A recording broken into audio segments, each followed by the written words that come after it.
आज का हमारा टॉपिक है ऑपरेटिंग कॉस्टिंग मेथड का एक परिचय, इंट्रोडक्शन, यानी परिचालन लागत निर्धारण विधि का एक परिचय।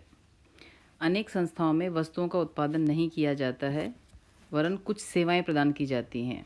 जैसे रेलवे कंपनी है, बस ट्रांसपोर्ट कंपनी है, ट्रक ट्रांसपोर्ट कंपनी है। यातायात कंपनियों के द्वारा यात्रियों व माल के आवागमन की सेवाएं दी जाती हैं। यानी जो ट्रांसपोर्ट कंपनीज होती हैं वो पैसेंजर्स को या गुड्स को यहाँ से वहाँ भेजने की सर्विस देती हैं। इसी तरह से जो वाटर वर्क्स है वो वाटर की, इलेक्ट्रिसिटी कंपनी इलेक्ट्रिसिटी आदि को भी सप्लाई करने की सेवाएं प्रदान करती हैं। वस्तुओं की लागत की भांति ही इन सेवाओं की भी लागत होती है। जैसे हम माल बनाते हैं उसकी कॉस्ट होती है, वैसे जो सेवाएं प्रोवाइड की जाती हैं, जो सर्विस हम प्रोवाइड करते हैं उसकी भी कॉस्ट होती है। अतः ये संस्थाएं अपने द्वारा प्रदान की जाने वाली सेवाओं की प्रति इकाई लागत जानना चाहती हैं। यहाँ पर भी चूँकि ये संस्थाएं भी लाभ कमाना चाहती हैं या फिर लॉस में नहीं जाना चाहती हैं, तो ऐसी संस्थाओं के लिए भी ज़रूरी है कि वहाँ पे हमको पर यूनिट कॉस्ट पता हो, जिससे कि वो अपनी जो सेवा प्रदान कर रहे हैं उसका वैल्यू डिसाइड कर सके, कितना मूल्य हमको उसमें से निर्धारित करना है। सेवा की प्रति इकाई लागत ज्ञात करने के लिए प्रयोग की जाने वाली विधि को हम बोलते हैं operating cost method. Operating costing method बोलते हैं जब हम किसी सेवा की प्रति इकाई लागत का निर्धारण करते हैं। इसको हम सेवा लागत निर्धारण विधि यानी सर्विस कॉस्टिंग मेथड भी कहते हैं। ये सेवाएं इंटरनल भी हो सकती हैं और एक्सटर्नल भी हो सकती हैं। ये जो हमारी सेवाएं हैं ये हमारी इंटरनल भी हो सकती हैं और ये हमारी एक्सटर्नल भी हो सकती हैं।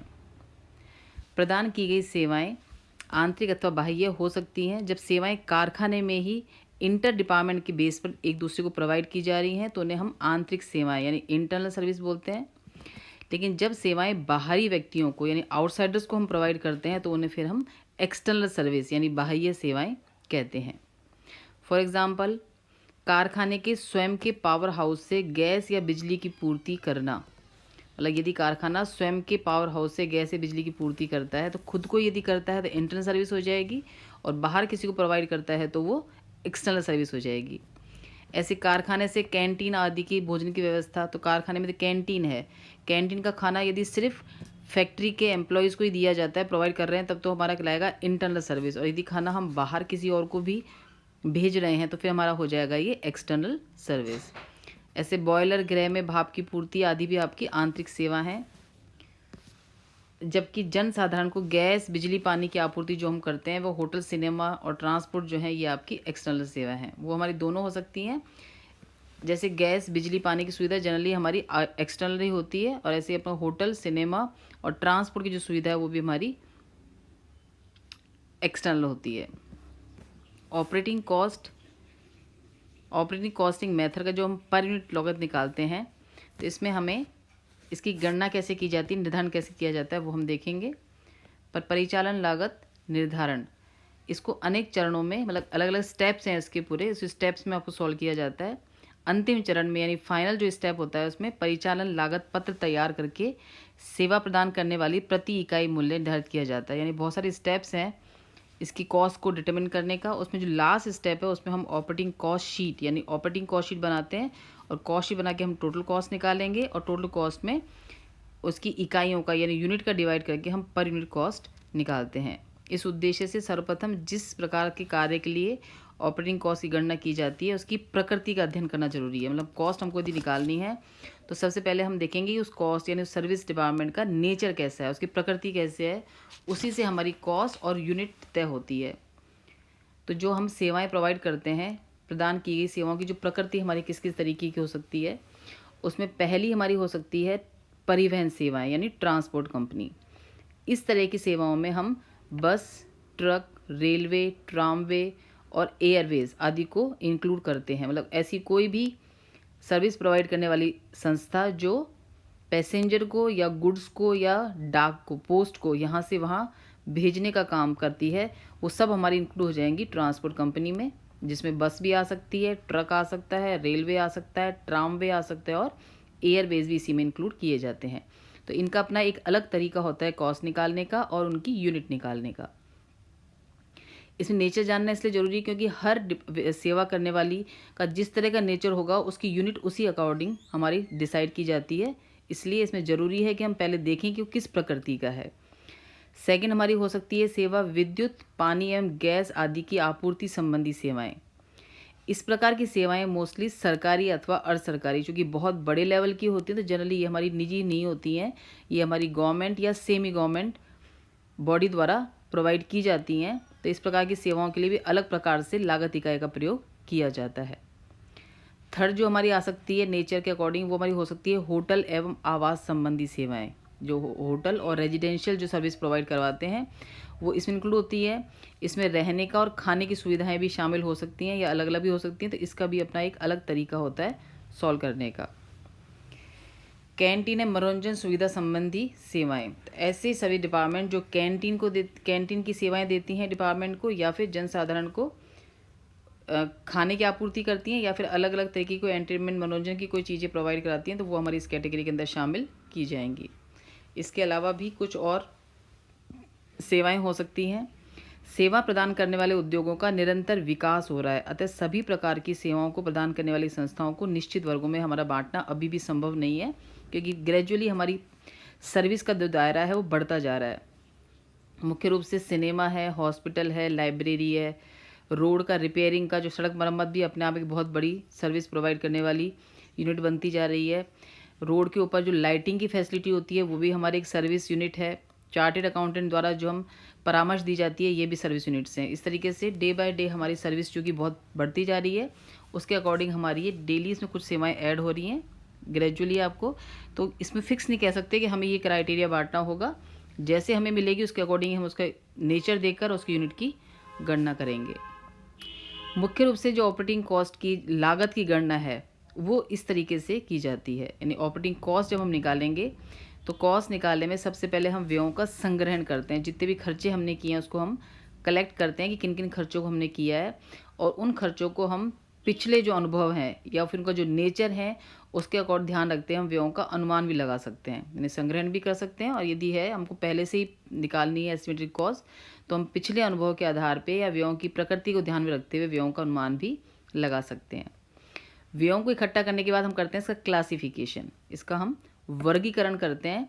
तो ऑपरेटिंग कॉस्ट ज्ञात करने के लिए उद्देश्य से हम व्ययों को मोस्टली दो भागों में बांटते हैं, फिक्स्ड एंड वेरिएबल, स्थिर व्यय एवं परिवर्तनशील व्यय।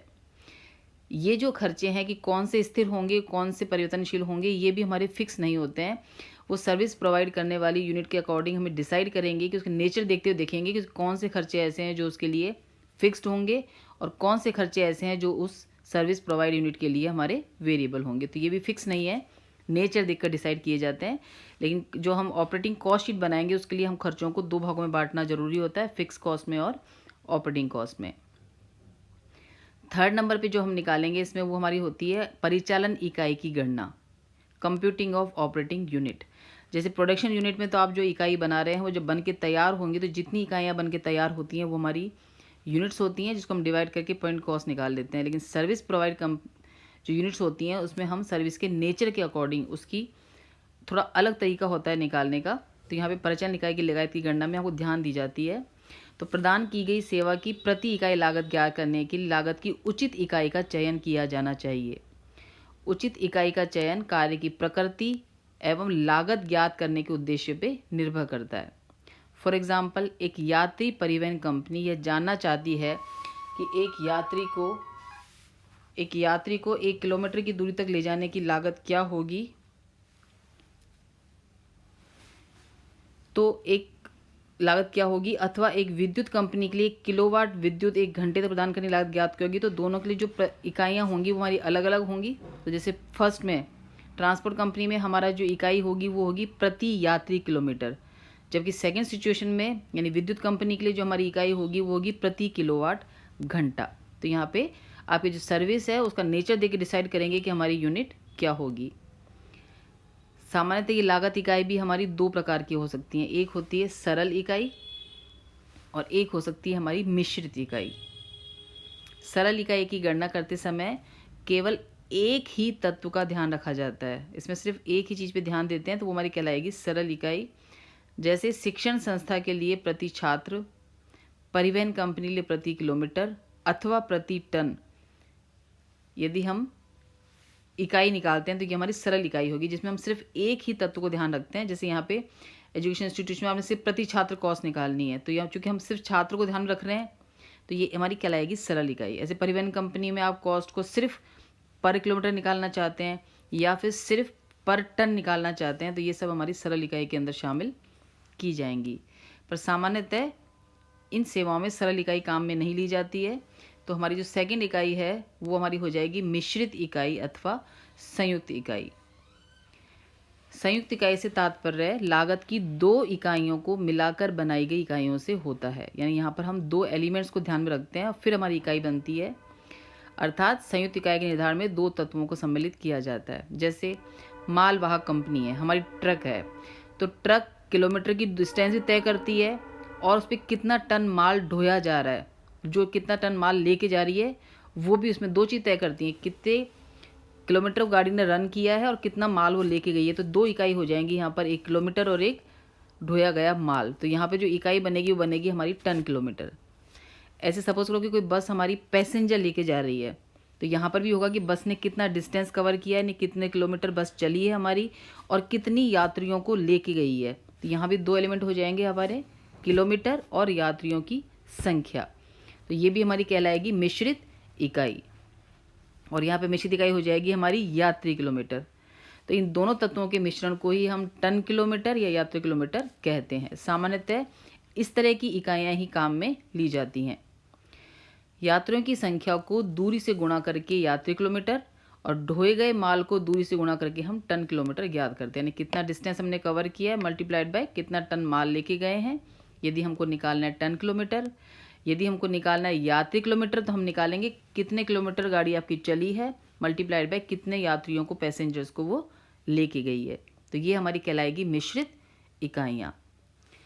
कुछ महत्वपूर्ण सेवाओं के संबंध में प्रयोग की जाने वाली मिश्रित इकाई इस प्रकार दे रखी है, यानी कुछ यहाँ पे हमको समझा रखी है कुछ एग्जाम्पल के फॉर्म में कि कौन कौन सी इकाई हो सकती है। तो फर्स्ट, बस, ट्राम और रेलवे, इन तीन के लिए हमारी इकाई हो सकती है प्रति यात्री किलोमीटर।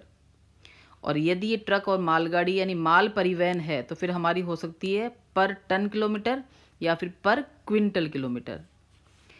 यदि यही हमारी सर्विस प्रोवाइड इंस्टीट्यूशन जो है वो विद्युत आपूर्ति का है यानी इलेक्ट्रिसिटी सप्लाई का है, तो फिर हमारी यूनिट बन सकती है पर किलोवाट घंटा, पर किलोवाट आवर, यानी प्रति किलोवाट घंटा।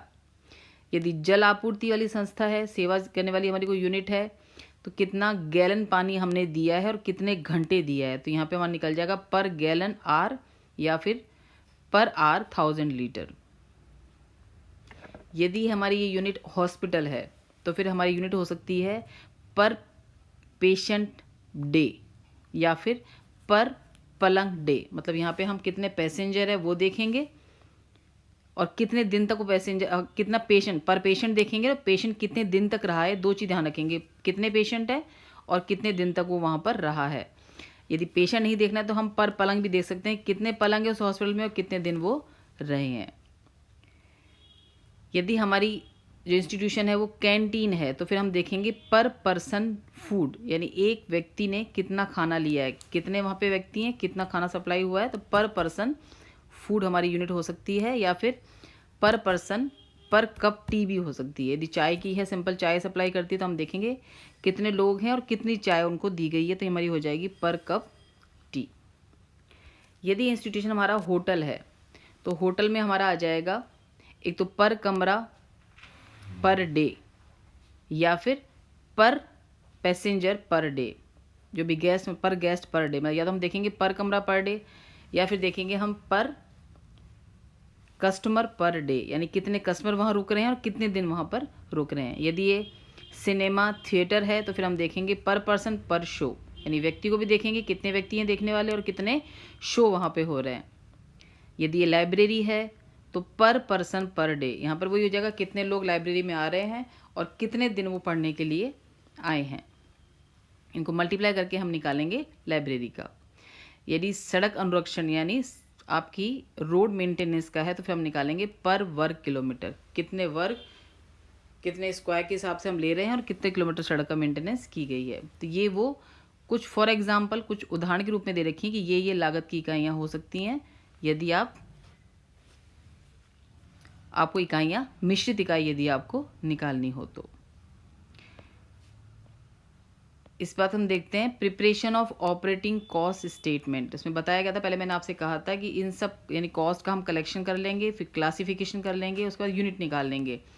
तीनों चीज़ों को करने के बाद यानी सबसे पहले हम कॉस्ट इकट्ठी करेंगे, कौन कौन सी कॉस्ट उस इंस्टीट्यूशन में हुई है, फिर उस इंस्टीट्यूशन के नेचर के अकॉर्डिंग, सर्विस के नेचर के अकॉर्डिंग देखेंगे इसमें कौन सी कॉस्ट ऐसी है जो हमारी फिक्स्ड है और कौन सी ऐसी है जो हमारी वेरिएबल है।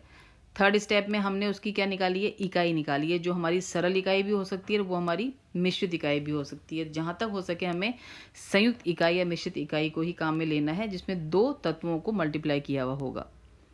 उसके बाद हम बनाते हैं परिचालन लागत पत्र, preparation of operating cost statement. लागतों का वर्गीकरण और परिचालन इकाई की गणना के पश्चात परिचालन लागत पत्र बनाया जाता है एवं इसकी सहायता से निम्नलिखित दो चरणों में प्रति इकाई लागत और प्रति इकाई विक्रय मूल्य की गणना की जाती है। तो सबसे पहले हम निकालेंगे लागत, उसके बाद हम निकालेंगे विक्रय मूल्य। तो लागत कैसे निकालेंगे हम, प्रति इकाई लागत की गणना के लिए हम कुल व्ययों की राशि में जितने भी टोटल हमने खर्चा किया है प्रदान की गई सेवा की इकाइयों का भाग दे देंगे, यानी जितने भी हम टोटल खर्चा हुआ है उसमें डिवाइड कर देंगे उसकी टोटल यूनिट्स का, तो हमारी पर यूनिट कॉस्ट निकल जाएगी। प्रति इकाई लागत में लाभ का एक निश्चित प्रतिशत आप जोड़ देंगे तो हमारी निकल जाएगी सेलिंग प्राइस पर यूनिट, यानी कॉस्ट प्राइस पर यूनिट निकाल लेंगे हम। कॉस्ट प्राइस पर यूनिट के अंदर हम ऐड कर देंगे प्रॉफिट पर यूनिट, तो हमारी निकल जाएगी सेलिंग प्राइस पर यूनिट। तो ये एक सिंपल बेस है, एक बेस प्रोसेस है, एक तरीका है, अब स्ट्रक्चर है कि हम ऑपरेटिंग कॉस्टिंग मेथड किस तरीके से करते हैं और कहाँ पे करते हैं। एक बार वापस से थोड़ा सा मैं आपको ब्रीफ कर देती हूँ। ऑपरेटिंग कॉस्टिंग सबसे पहले हमको ध्यान रखना है ये कहाँ पे अप्लाई किया जाता है, ऐसी संस्थाओं में अप्लाई किया जाता है जो सर्विस प्रोवाइड करती हैं, जैसे यातायात कंपनियां हैं, जल प्रदाय कंपनी है, हॉस्पिटल है, लाइब्रेरी है, सिनेमा हॉल है या कैंटीन है। ये सेवाएं जो हैं वो हमारी इंटरनल भी हो सकती हैं, यदि आपकी उसी इंस्टीट्यूशन के अंदर प्रोवाइड की जा रही हैं तो हमारी कहलाएंगी इंटरनल, यदि आप बाहर किसी को दे रहे हैं तो हमारी कहलाएंगी एक्सटर्नल। इन सभी सेवाओं की कॉस्ट निकालनी आवश्यक होती है, क्योंकि कॉस्ट निकाल के हम उसका एक्चुअल में उसकी वैल्यू निकाल सकते हैं, तो कॉस्ट इसकी निकालनी होगी। कॉस्ट निकालने के लिए हम उस संस्था का नेचर देखते हैं और नेचर देख के हम जो भी कॉस्ट होगी उस कॉस्ट को हम दो भागों में बांट देते हैं, फिक्स्ड में और वेरिएबल में। ये जो सेवाएं हैं वो परिवहन की हो सकती है, विद्युत पानी गैस की हो सकती है, होटल की, कैंटीन की या कुछ अदर सर्विसेज भी आपकी हो सकती हैं। सारी कॉस्ट का कलेक्शन करने के बाद पहले कलेक्शन कर लेंगे, सारी कॉस्ट जो भी की है सबको इकट्ठा कर लेंगे, फिर नेचर ऑफ बिजनेस के अकॉर्डिंग उसको हम बांट देंगे फिक्स्ड में और वेरिएबल में। उसके बाद हम निकालेंगे ऑपरेटिंग यूनिट, जो हमारी सरल भी हो सकती है, मिश्रित हो सकती है। हमने एक इकाई का ध्यान रखा है तो सरल इकाई कहलाएगी, दो इकाइयों को हमने गुणा करके निकाला है तो वो हमारी मिश्रित इकाई कहलाएगी। दो इकाई मतलब जैसे आपकी कोई भी बस या ट्रेन जो पैसेंजर लेके जाती है, तो हम देखेंगे वो बस या ट्रेन जो भी है वो कितने पैसेंजर लेके गई है, कितने किलोमीटर लेके गई है। तो जिन दो मेन इवेंट से उनका संबंध है उन दोनों को मल्टीप्लाई करने से जो यूनिट निकलेगी वो हमारी कहलाएगी मिश्रित इकाई। फिर हम सारी कॉस्ट को इकट्ठा करके उसमें डिवाइड कर देंगे यूनिट का, तो हमारी पर यूनिट कॉस्ट निकल जाएगी, जिसमें हम एक निश्चित प्रतिशत लाभ जोड़ देंगे तो हमारा सेलिंग प्राइस पर यूनिट निकल जाएगा। तो ये हमारा एक सिंपल इंट्रोडक्शन है इस चैप्टर का, ऑपरेटिंग कॉस्टिंग मेथड। आज के लिए इतना ही।